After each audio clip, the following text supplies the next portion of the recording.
මේ ශ්‍රී ලංකා ගුවන් විදුලි සංස්ථාවයි. ජාතියේ සංනිවේදකයා විශ්වාසය සමග පෙරට.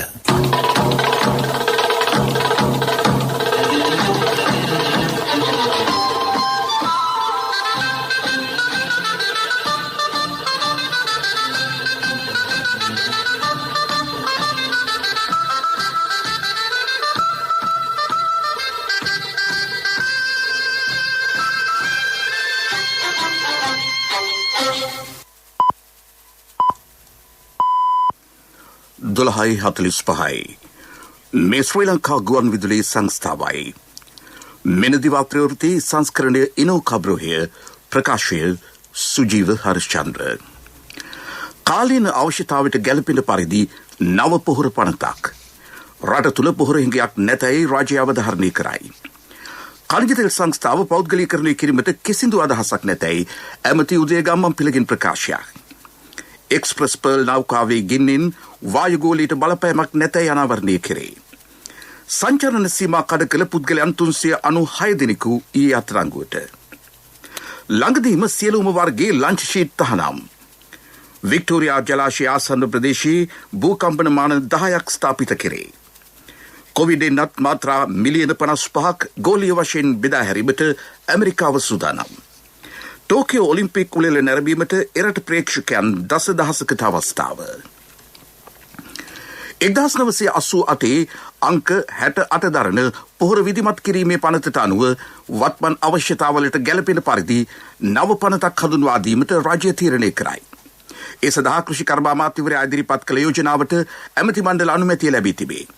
රට හදන සෞභාග්‍ය දැක්ම රජයේ ප්‍රතිපත්ති ප්‍රකාශයට අනුව කාබනික පොහොර භාවිතය රට තුළ මුළුමනින්ම ක්‍රියාත්මක කිරීමට රජය මේ වන විට පියවරගෙන ඇත. මේ අතර රට තුළ පොහොර හිඟයක් නැතැයි ජනමාධ්‍ය අමාත්‍ය කේලිය රබුක්වැල්ල මහතා ප්‍රකාශ කරයි. ප්‍රමාණවත් තරම් රට තුළ පොහොර පවතින බවත් ඒ සම්බන්ධයෙන් පැතිර යන ප්‍රචාර අසත්‍ය බවත් හෙතෙම අවධාරණය කරයි. අමාත්‍ය මණ්ඩල තීරණ දැනුම් දීමේ මාධ්‍ය සාකච්ඡාවට අද එක්වෙමින් අදහස් දැක් වූ ඇමති කෙහෙලිය රබුක්වැල්ල මහතා. මේ කන්නේ පොහොර හිඟයක් සිටින්න හේතුවක් නැහැ. මොකද මේ වෙනකොට 2018 19 ගත්තොත් ඊට වඩා විශාල වශයෙන් පොහොර ආනයන කරලා තියෙනවා මේ කන්නයට. ඒකේ පරිපාලනයේ සහ ඒ බෙදා හැරීමේ ප්‍රශ්නයක් ඇති සමහරක් විට. නමුත් ඒ ප්‍රශ්නය විසඳන්න ඕනේ. නමුත් පොහොර හිඟයක් කියනවා කියන එක මේ කන්නේ ප්‍රායෝගිකව එහෙම නැත්නම් ආනයන කරලා තියෙන ප්‍රමාණයන් අනුව බලපුවම කොහෙත්ම හේතුවක් නැහැ. ඒ නිසා සමහරක් විට සමහරක් කණ්ඩායම් මේක තමන්ගේ දේශපාලන වමනාවන් වෙනුවෙන් ක්‍රියාත්මක වෙන්න කියන එක ප්‍රශ්නයක්. සහල් ආනයනය කිරීමේ රාජ්‍ය තීරණය පිළිබඳව මාධ්‍ය හමුවේදී අදහස් දැක් වූ ඇමති රමේෂ් පතිරණ මහතා. රජයේ ගණන් කිරීම අනුව වී අස්වැන්න යහපත් පරිදි ලැබිලා තිබෙනවා. හැබැයි මෙම ශ්‍රී ලංකාවේ ක්‍රියාත්මක වන සහල් මාෆියාව 3-4 දෙනෙක් අත වීතොග රැස් කර ගැනීම හරහා ඔවුන් වෙළඳපොළට නිකුත් නොකිරීමෙන් මතුවන ගැටලුකාරී තත්ත්වයන්ට මුහුණ දීමක් හැටියට තමයි අපි ආරක්ෂිත තොගයක් හැටියටත් වෙළඳපොලේ මිල පාලනය කිරීම උපක්‍රමයක් හැටියටත් තමයි මේ සහල් මෙට්‍රික් ටන් ලක්ෂ්‍ය මෙරටට ගෙන්වන්නට තීන්දුව කරලා තිබෙන්නේ. සංචරණ සීමා ලිහිල් කළ ඊයේ දින නිරෝධායන නීතිවලට පටහැනිව කටයුතු කළ පුද්ගලයන් 396 දෙනෙකු අත්අඩංගුවට ගෙන තිබේ. මුහුණු ආවරණ පැළඳ නොසිටීම, දුරස්ථ භාවයේ තබා නොගැනීම ඇතුළු නිරෝධායන නීති උල්ලංඝනය කිරීම නිසා මෙම පිරිස අත්අඩංගුවට පත්ව තිබේ. නිරෝධායන නීති කඩ කිරීම හේතුවෙන් මේ දක්වා අත්අඩංගුවට ගෙන ඇති සංඛ්‍යාව 42000කට ආසන්න වේ. ඔවුන්ට අධිකරණයේ නඩු පැවරීමට නියමිත බව පවසන පොලිස් මාධ්‍ය ප්‍රකාශක ජ්‍යෙෂ්ඨ නියෝජ්‍ය පොලිස්පති අජිත් රෝහණ මහතා. මාසයකට ආසන්න කාලයක් රට වසා තබා තිබී විවෘත වී ඇති අවස්ථාවක්. මේ අවස්ථාවේදී නැවත එවැනි තත්ත්වයක් ඇති නොවීමට නම් සියලු දෙනාම නිරන්තරයෙන් සෑම අවස්ථාවකදීම පෙන්වා දී ඇති සෞඛ්‍ය රීතිවලට අනුගතව කටයුතු කළ යුතුයි. ඒ නිසා ඒ සම්බන්ධයෙන් ප්‍රමුඛ ස්ථානයේදී කටයුතු කරනු ඇතැයි අපේක්ෂා කරනු ලබනවා. ඊයේ දිනේදී විශේෂයෙන්ම සුපිරි වෙළඳසැල් ආශ්‍රිතව, අනිකුත් තාන ආශ්‍රිතව, එමෙන්ම අනිකුත් පොදු වෙළඳසැල් ආශ්‍රිතව ජනතාව දුරස්ථභාවයේ තබා නොගනිමින් කටයුතු කරන ආකාරයක් නිරීක්ෂණය කර තිබෙනවා. අද දිනේ ඒ සම්බන්ධව කටයුතු කිරීමට බලාපොරොත්තු වෙනවා. ඊයේ අවවාද කිරීම රැසක් සිදු කර තිබුණත් අද දිනේ සිට එවැනි ආකාරයට දුරස්ථභාවයේ තබා නොගෙන නිරෝධායන රීති උල්ලංඝනය කරනු ලබන පුද්ගලයන් අත්අඩංගුවට ගැනීමට ක්‍රියා කරනු ලබනවා. පළාත් අතර සංචාරණය තවදුරටත් සීමා කර තිබේ. අත්‍යවශ්‍ය සේවාවල නිරත අයට පමණක් ඒ සඳහා අවසර පවතී. මානුෂීය හේතුන් මතද ඒ සඳහා අවසර හිමි වේ. මේ ප්‍රවෘත්ති ශ්‍රී ලංකා ගුවන් විදුලි සංස්ථාවෙන්. දැන් HDFC බැංකුවෙන් EPF ණයතොරතුරු හා සේවාවන් SMS එකකින්.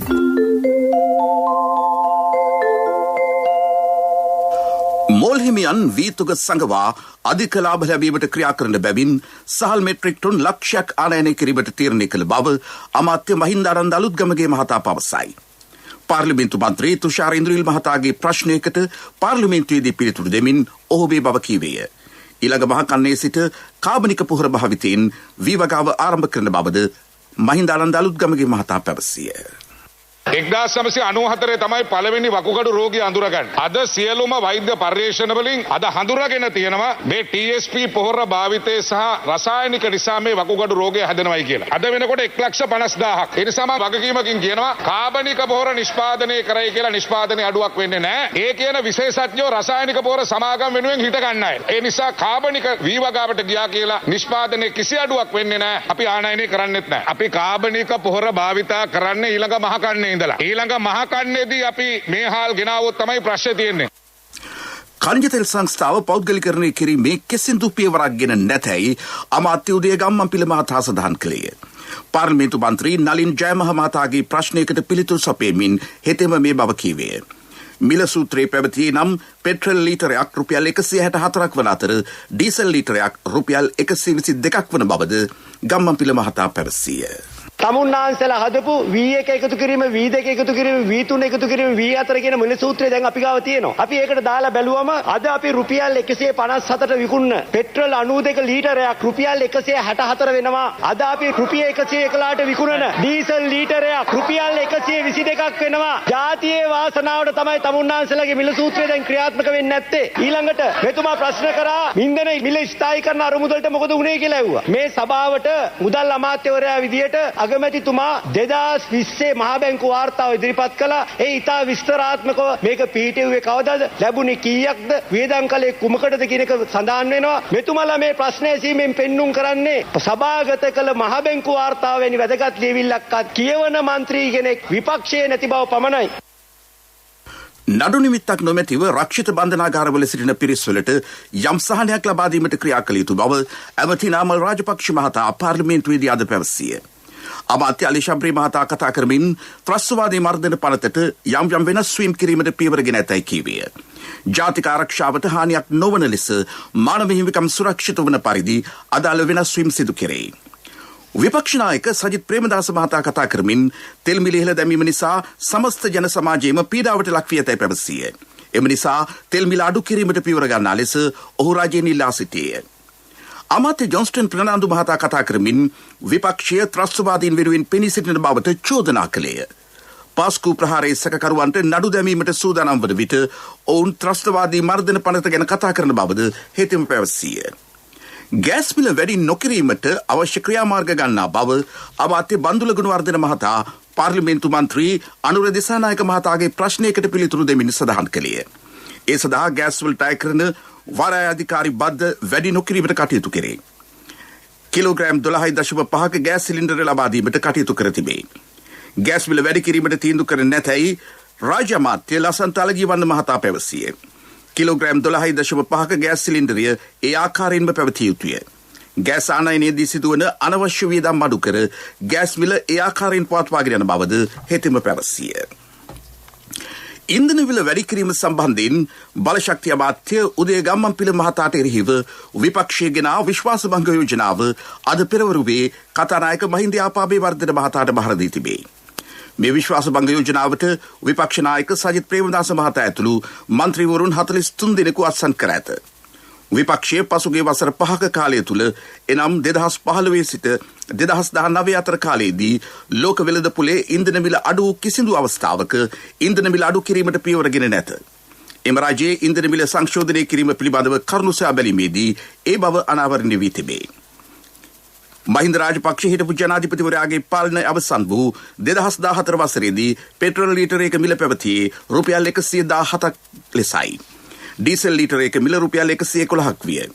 2015 වසරේ ඉකුත් රජයේ බලයට පත්වීමෙන් පසු ඔවුන් ඉන්ධන මිල සිව්වරක් වැඩි කර තිබේ.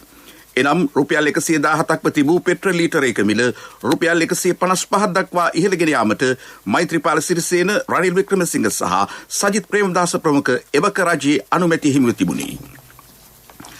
කොළඹ වරාය ආසන්න මුහුදේදී ගිනිගැනීමට ලක් වූ එක්ස්ප්‍රස් පර්ල් නෞකාවේ ගින්නෙන් මෙරට වායුගෝලයේ ගුණාත්මක භාවයට බලපෑමක් එල්ල වී නැතැයි පරීක්ෂණවලින් අනාවරණය වෙයි.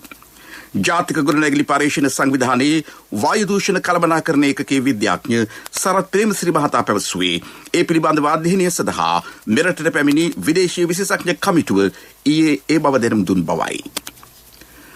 රටක් නිසියවුරින් පවත්වාගෙන යාමට යහපත් පරිසර පද්ධතියක් තිබිය යුතුය. ජනාධිපතිතුමා ඇතුළු රජයේ ප්‍රමුඛ අරමුණ පරිසර පද්ධතිය තුලිතව පවත්වාගෙන ගොස් රටේ ආර්ථිකය ශක්තිමත් කිරීම බව රාජ්‍ය අමාත්‍ය මොහන් ප්‍රියදර්ශනද සිල්වා මහතා පෙන්වා දෙයි. වර්තමානයේ ජනතාව මුහුණ දී සිටින බොනෝන රෝග රැසකට හේතුව ආහාර රටාවයි. කාබනික පොහොර භාවිතයෙන් සෞඛ්‍ය සම්පන්න ජනතාවක් බිහි කරගත හැකි බව හෙතෙම සඳහන් කරයි. දැනටමත් කාබනික පොහොර නිෂ්පාදනය සහ භාවිතය පිළිබඳව ජනතාවට අවශ්‍ය උපදෙස් දීම ආරම්භ කර තිබේ. සියලු ගොවිජන සේවා මධ්‍යස්ථාන ආශ්‍රිතව එම වැඩසටහන ක්‍රියාත්මකයි. ඒ සඳහා තාක්ෂණික සහාය, මූල්‍ය ආධාර සහ සුළු පරිමාණ නිෂ්පාදකයන්ට මධ්‍ය පරිමාණ නිෂ්පාදකයන්ගේ සහාය ලබා දීම ඇතුළු ක්‍රියාකාරකම් සඳහා තම අමාත්‍යාංශයේ වැදගත් වී සිටින බව හෙතෙම කීවේය. යුද හමුදාව, සිවිල් ආරක්ෂක බලකාය, මහවැලි අධිකාරිය වැනි ආයතනද කාබනික පොහොර නිෂ්පාදන වැඩසටහන ආරම්භ කර තිබේ. ජාතික ගුවන් විදුලියේ සුභාරතී වැඩසටහනට අද එක්වමින් රාජ්‍ය අමාත්‍යවරයා මේ අදහස් පළ කළේය. වික්ටෝරියා ජලාශය ආසන්නයේ ප්‍රදේශයේ අලුතින් භූකම්පන යන්ත්‍ර 10ක් ස්ථාපිත කිරීමට පියවරගෙන ඇතැයි භූ විද්‍යා සමීක්ෂණ සහ පතල් කාර්යාංශයේ සභාපති අරුණ වල්පොල මහතා පවසයි. ඊට අවශ්‍ය උපකරණ ජර්මනියෙන් ලැබී තිබේ. මෙම භූකම්පන මාන සවිකිරීමෙන් පසු දැනට වික්ටෝරියා ජලාශය ආශ්‍රිතව සිදුවන කුඩා භූකම්පන තත්ත්වයන් නිශ්චය කිරීමට පහසු වනු ඇතැයි හෙතෙම සඳහන් කළේය. කොවිඩ් වසංගතයෙන් පීඩාවට පත්ව සිටින ලක්වාසී ලෝකවාසී ජනතාවට සෙත් පැතීමේ අරමුණින් ශ්‍රී ලංකාවේ 8 දිසාවම ආවරණය වන පරිදි එකම වේලාවකදී රතන සූත්‍රයේ සජ්ජායනය කිරීමේ වැඩසටහනක් සංවිධානය කර තිබේ. දේශීය වෙදකම් ප්‍රවර්ධන, ග්‍රාම්‍ය සහ ආයුර්වේද රෝහල් සංවර්ධන සහ ප්‍රජා සෞඛ්‍ය රාජ්‍ය අමාත්‍යාංශය එය සංවිධානය කරයි. අද සිට ලබන 28 වෙනිදා දක්වා දිනපතා රාත්‍රී 7:11 සිට එම රතන සූත්‍රයේ සජ්ජායනය කෙරේ. දිවයිනේ 8 දිසාව ආවරණය වන පරිදි විහාරස්ථානවලදී අබ, එළඟි තෙල් සහ පොල් තෙල් මිශ්‍ර පහන් 108ක් දල්වා රත්න සූත්‍රයේ සජ්ජායනා කිරීම පැවැත්වේ. දැන් HDFC බැංකුවෙන් EPF ණයතොරතුරු හා සේවාවන් SMS එකකින් රාජ්‍ය හා පෞද්ගලිකංශයේ රැකියාවේ නියුතු ඔබ කොහේ සිටියත් EPF ණයතොරතුරු හා සේවාවන් ලබා ගැනීම සඳහා කළ යුත්තේ EPF හිස්තැනක් නම හා ප්‍රදේශය සඳහන් කර 071 SMS එකක් එවීම පමණයි. HDFC බැංකුව ඔබ අප සුරකින්න බැංකුව. ප්‍රමුඛ පුවත් ඔබ වෙත ගෙනෙන්නේ සෑම ගෙදරකම සිටිය යුතු වෙද මහත්මයා සිද්ධාලේප. මෙරට පරිසර හානියට ප්‍රධාන හේතුවක් වන සියලුම වර්ගවල ලන්ච් ෂීට් තානම් කිරීමට පියවර ගන්නයි ඇමති මහින්ද අමරවීර මහතා පරිසර අමාත්‍යාංශයේ නිලධාරීන්ට උපදෙස් දෙයි. 2016 වසරේ ලන්ච් ෂීට් තහනම් කිරීමට එවකට පරිසර අමාත්‍යවරයා ලෙස කටයුතු කළ හිටපු ජනාධිපති මෛත්‍රීපාල සිරිසේන මහතා පියවර ගත්තේ. ඒත් කඩිනමින් දිරාපත් වන ලන්ච් ෂීට් හඳුන්වා දෙන බවට ඇතැම් සමාගම් ප්‍රකාශ කළත් එම වැඩපිළිවෙල නිසි පරිදි ක්‍රියාත්මක නොවූ බව ඇමතිවරයා පෙන්වා දෙයි. දැනට ලොව කිසිදු රටක ලන්ච් ෂීට් භාවිතා නොවේ. දැනට ලැබී ඇති තොරතුරු අනුව ප්‍රධාන සමාගම් 4ක් මාසිකව ලන්ච් ෂීට් ටොන් 7-8 අතර ප්‍රමාණයක් නිෂ්පාදනය කරයි. ඒ අනුව වාර්ෂිකව ලන්ච් ෂීට් ටොන් 106ක් පමණ රට තුළ භාවිතා කෙරේ. මේ හේතුවෙන් දිනකට පරිසරයට බැහැර කෙරෙන ලන්ච් ෂීට් ප්‍රමාණය මිලියන 10ක් මුළුතැයි ගණන් බලා ඇත. මේවා පසෙහි දිරාපත් වී නොපෙනී යාම වසර 2-3කින් සිදුවේ. ඒත් පසට එකතු වන ශුද්‍ර ප්ලාස්ටික් අංශු වසර 200කට වැඩි කාලයක් පවතින බව විද්‍යාත්මකව සනාථ වී තිබේ.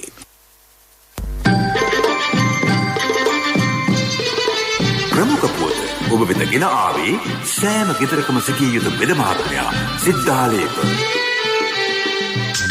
ශක්ති හඬ අවධානය පිණිසයි. ගාල්ල දිස්ත්‍රික්කයේ කෘෂි වගාවට ජලය සැපයන ඇලමාර්ග රැසක් නිසි පරිදි නඩත්තු නොකිරීමෙන් ජලය ගලා යාම අඩපණ වී ඇතැයි ගොවි සංවිධාන පෙන්වා දෙති. මේ පිළිබඳව ගොවි ජන සේවා දෙපාර්තමේන්තුව දැනුවත් කළද එහි පවතින යන්ත්‍ර සූත්‍ර හිඟිය ඊට බාධාවක් වී තිබේ. නිසි ලෙස ජලය බැස යාමට හැකි පරිදි ඇලමාර්ග නඩත්තු කර දෙන ලෙස ගොවිහු පළාත් ගොවි ජන සහ වාරිමාර්ග බලධාරීන්ගෙන් ඉල්ලා සිටිතේ. විදෙස් පුවත්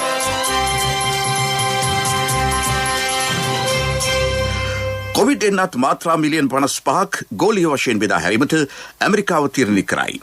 එම මාත්‍රාවලින් මිලියන 10ක් බංග්ලාදේශය ඇතුළු ආසියානු කලාපීය රටවලට ලබා දීමට නියමිත බව ධවල මන්දිරය නිවේදනය කරයි. එන්නත් සාධාරණ බෙදා හැරීමේ කොවැක්ස් ජාත්‍යන්තර වැඩසටහනට අනුව එන්නත් ලබා දීම සිදු කෙරේ. අප්‍රිකාව, දකුණු ඇමරිකාව සහ කැරිබියන් දූපත් සඳහා වැඩි එන්නත් ප්‍රමාණයක් යොමු කෙරේ. ඇමරිකානු ජනාධිපති ජෝ බයිඩන් මහතාගේ අරමුණ වන්නේ එරට නිෂ්පාදිත එන්නත් මිලියන 80ක් ලොව පුරා රටවලට සමසේ බෙදා හැරීමයි. මේ මාස මුලදී එම පොරොන්දුවට අනුව පළමු මාත්‍රා මිලියන 25ක් බෙදා හැරීමට ක්‍රියා කෙරුණේ. මියන්මාර් හමුදා නායක රුසියාවේ සංචාරයක නිරත වෙයි. ඔහු රුසියාව සමග සබඳතා තර කර ගැනීමේ අරමුණින් එම සංචාරයට එක්ව සිටී. මියන්මාර් රාජ්‍ය රූපවාහිනිය ඊයේ ජ්‍යෙෂ්ඨ ජෙනරාල් මින් අවුන් මහතා රුසියාවේ ඉහළ පෙළේ ආරක්ෂක නිලධාරීන් පිරිසක් සමග මොස්කෝහි සිට සාකච්ඡා කරන ආකාරය විකාශය කර තිබේ. මේ සාකච්ඡාවේදී ජෙනරාල්වරයා රුසියාව සමග ආරක්ෂක සහයෝගිතා වැඩි දියුණු කිරීම සම්බන්ධයෙන් සාකච්ඡා කර ඇත. එරට වැසියන් සිදු කරන දූෂණ මැඩ පැවැත්වීමට ගෙන ක්‍රියාමාර්ග හේතුවෙන් හමුදා පාලනයට ජාත්‍යන්තරයෙන් චෝදනා එල්ල වෙමින් පවතී. එක්සත් ජාතීන්ගේ මහා මණ්ඩලයේදී මියන්මාරයට ආයුධ සැපීම තහනම් කරමින් සම්බාධක පැනවීමේ යෝජනාවක්ද පසුගියදා සම්මත කෙරුණි. ඉන්දියාව කොවිඩ් එන්නත් කරන වැඩසටහනක් ආරම්භ කරයි. ඒ යටතේ එක් දිනයකදී එන්නත් මාත්‍රා මිලියන 8ක් ජනතාවට ලබා දී ඇත. රජයේ නව වැඩපිළිවෙල යටතේ නිෂ්පාදකයන්ගෙන් කොවිඩ්-19 එන්නත් මිලියටගෙන ඒවා ප්‍රාන්ත වෙත බෙදා හැරේ. ඉන්දියාව ලොව විශාලතම එන්නත් නිපදවන්නන් අතරින් ප්‍රමුඛ රටකි. කෙසේ වෙතත් තම වැසියන්ට එන්නත් ලබා දීමේ වැඩපිළිවෙල මන්දගාමී තත්වයක පවතින බවට චෝදනා නැගේ. පෙරසර සංවර්ධනයක පුවත් සම්පින්ඩනය සංවර්ධන පුවත්.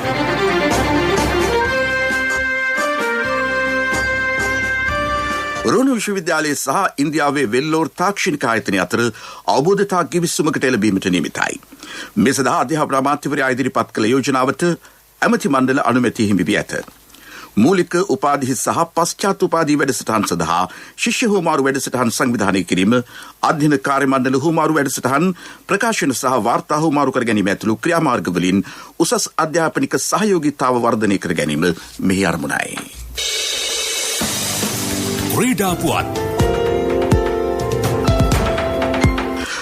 ටෝකියෝ ඔලිම්පික් වල නැරඹීමට ප්‍රේක්ෂකයන් දසදහසකට අවස්ථාව හිමිවන බව එහි සංවිධායකවරු පවසති. ටෝකියෝ සමාරම්භක උළෙලට සතියකට පෙරගත් මෙම තීරණයට අනුව දේශීය ප්‍රේක්ෂකයන්ට මේ සඳහා සහභාගී වීමට අවස්ථාව උදා වනු ඇත. කෙසේ වෙතත් විදේශීය ප්‍රේක්ෂකයන්ට මේ සඳහා අවසර නොලැබේ. කොරෝනා වසංගත තත්ත්වය සැලකිල්ලටගෙන එම තීරණයට එළඹින. සංචාරක ඉන්දිය කාන්තා ක්‍රිකට් කණ්ඩායම සහ එංගලන්ත කාන්තා ක්‍රිකට් කණ්ඩායම අතර ප්‍රථම එක්දින තරගය බ්‍රිස්ටල්හිදී ලබන ඉරිදා පැවැත්වේ. දෙරට අතර එක්දින ජාත්‍යන්තර තරග 3ක් පැවැත්වීමට නියමිතයි.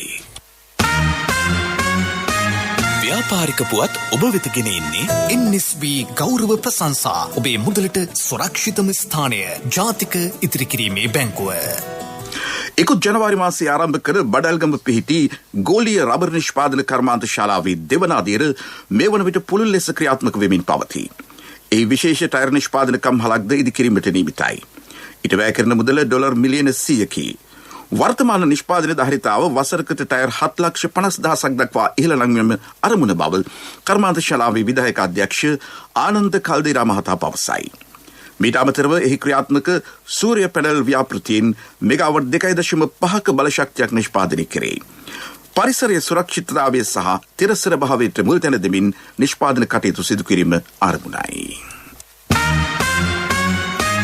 ව්‍යාපාරික පුවත් ඔබ වෙත ගෙන ආවේ රට වෙනුවෙන් විශිෂ්ට සේවයක් සිදු කළ ජ්‍යෙෂ්ඨ පුරවැසියන් වූ ඔබට පිදෙන උත්තමාචාරයක් ලෙස ජාතික ඉතිරිකිරීමේ බැංකුව NSB ගෞරව ප්‍රශංසා හඳුන්වා දුන්නා. දැන් NSB ගෞරව ප්‍රශංසා සමගින් 6.75ක අවම පොලියක් යටතේ මිලියන 5ක් දක්වා ණය මුදලක් පැය 2කින් ලබා ගන්න. විශ්‍රාමික රාජ්‍ය සේවක ඔබට වයස අවුරුදු 75 දක්වා ගෙවීමේ පහසුකම්ද සහිතයි. ග්‍රිබ් වාර්තා අනවශ්‍යයි. NSB ගෞරව ප්‍රශංසා ඔබේ මුදලට සුරක්ෂිතම ස්ථානය. ජාතික ඉතිරිකිරීමේ බැංකුව. ආර්ථික පුවත් ආවරණය යුතුයකම් වගකීම් එක්ක සල්ලි ඉතුරු කරන්න ලේසි නෑ. ඔබේ ස්ථාවර තැන්පතට ආකර්ෂණීය පොලියක් හා ආරක්ෂාවක් දෙන්න අපි පොරොන්දු වෙන්නේ ඒකයි. LOLC Finance ස්ථාවර තැන්පතු ඉතිරිය උතුරන්න. 2001 දෙසැම්බර් 13 වෙනි දින නීතිගත කරන ලද LOLC Finance PLC ICRA Lanka limited වෙතින් SLA ස්ථාවර ශ්‍රේණිය ලබා ඇත. 2011 අංක 42 දරන මුදල් ව්‍යාපාර පනත යටතේ ශ්‍රී ලංකා මහ බැංකුවේ මුදල් මණ්ඩලය වෙතින් බලපත්‍රලාභී මුදල් සමාගමකි. මාතර දිස්ත්‍රික්කයේ දිහිවර නැංගුරම් පොළවල් සංවර්ධනය සඳහා අධීර කීපයක් යටතේ ප්‍රතිපාදන වෙන් කරන බව රාජ්‍ය අමාත්‍ය කාංචන විජේසේකර මහතා පවසයි. දීවර පවුල් සවි බල ගැන්වීමට මුදල් යෙදුවේ. දැල්ලාම් පාන බිලදී ගැනීමට දීවර සමිති සහාය වේ. මගේ මහත්තයා දාපු මේ රත්තරන් මුද්ද තමයි මගේ ජීවිතේ. LOLC එකට ඔයාලගේ රත්තරන් පණ වගේ. ඔයාලගේ රන් බහන්න අපි ළඟ තියනකල් ඔයාලට ජීවිත රක්ෂණයකුත් දෙන්නේ අපි විතරයි. වෙලාවට ගෙවා ගන්න බැරි වුණොත් ඔයාලගේ රත්තරන් කොහොම හරි ඔයාලටම දෙන එකයි අපේ ප්‍රතිපත්තිය. LOLC එක කරන ගනුදෙනුවක් රත්තරන් වටින ගනුදෙනුවක් කියන්නේ ඒකනේ. LOLC Finance රන් සවි රන් ණය සේවාව. රත්තරන්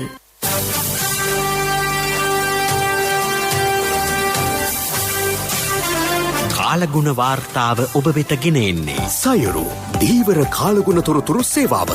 ඔබගේ ප්‍රදේශයට අදාළ කාලගුණ තොරතුරු නොමිලේ එසැනින් ඔබේ ඩයලොග් දුරකථනයට 828 අමතා ලියාපදිංචි වන්න. දීවර හා ජලජ සම්පත් දෙපාර්තමේන්තුව සහ කාලගුණ විද්‍යා දෙපාර්තමේන්තුවේ ඉදිරිපත් කිරීමකි. සයුරු සමග සොරැකීම. බස්නාහිර මධ්‍යම සබරගමු සහ දකුණු පළාත්වල විටින් විට වැසි හෝ ගිගරුම් සහිත වැසි ඇති විය හැකි බව කාලගුණ විද්‍යා දෙපාර්තමේන්තුව පවසනවා. නැගෙනහිර සාවුව පළාත්වල සහ මුලතිව් දිස්ත්‍රික්කයේ සවස් කාලයේදී හෝ රාත්‍රී කාලයේදී වැසි හෝ ගිගරුම් සහිත වැසි ඇති විය හැකියි. වයඹ පළාතේ වැසි වාර කිහිපයක් ඇති විය හැකියි. බස්නාහිර සහ සබරගමු පළාත්වලත් ගාල්ල සහ මාතර දිස්ත්‍රික්කවලත් ඇතැම් ස්ථානවලට මිලිමීටර 50ට වැඩි තරමක් තද සුළං ඇති විය හැකි බවයි කාලගුණ විද්‍යා නිවේදනයේ සඳහන් වන්නේ.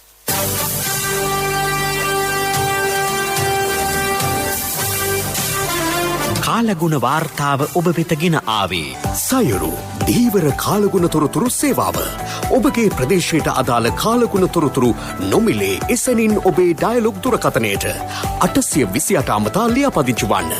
දීවර හා ජලජ සම්පත් දෙපාර්තමේන්තුව සහ කාලගුණ විද්‍යා දෙපාර්තමේන්තුවේ ඉදිරිපත් කිරීමකි. සයුරු සමග සොරැකීම.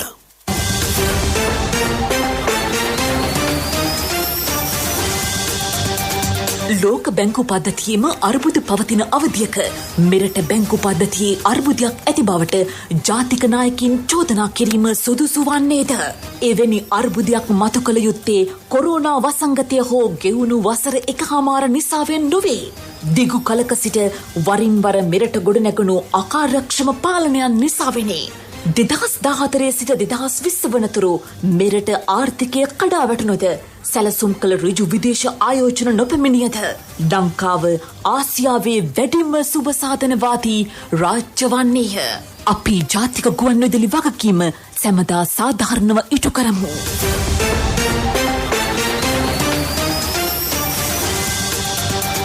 සිරස්තල කාලින අවශ්‍යතාවට ගැලපෙන පරිදි නව පොහොර පනතක් රට තුර පොහොලින්ගයක් නැතයි රාජ්‍ය අවධාරණය කරයි. කන්ජ තෙල් සංස්ථාව පෞද්ගලීකරණය කිරීමට කිසිදු අදහසක් නැහැ. ඇමති උදේගම්මන් පිළගින් ප්‍රකාශයක්. එක්ස්ප්‍රස් පර්ල් නෞකාවේ ගින්නෙන් වායුගෝලයට බලපෑමක් නැතයි අනාවරණය කෙරේ. සංචරණ සීමා කඩ කළ පුද්ගලයන් 396 දෙනෙකු ඊයේ දිනේදී අත්අඩංගුවට. ඒ සමගින් ප්‍රධාන ප්‍රවෘත්ති ප්‍රකාශනයේ මාඩපත් වුණා. අපගේ මෙම ප්‍රවෘත්ති ප්‍රකාශය www.slbc.lk වෙබ් අඩවිය ඔස්සේ සවන් දිය හැකියි. මීළඟ ප්‍රධාන ප්‍රවෘත්ති ප්‍රකාශය සවස 6ට බලාපොරොත්තු වන්න.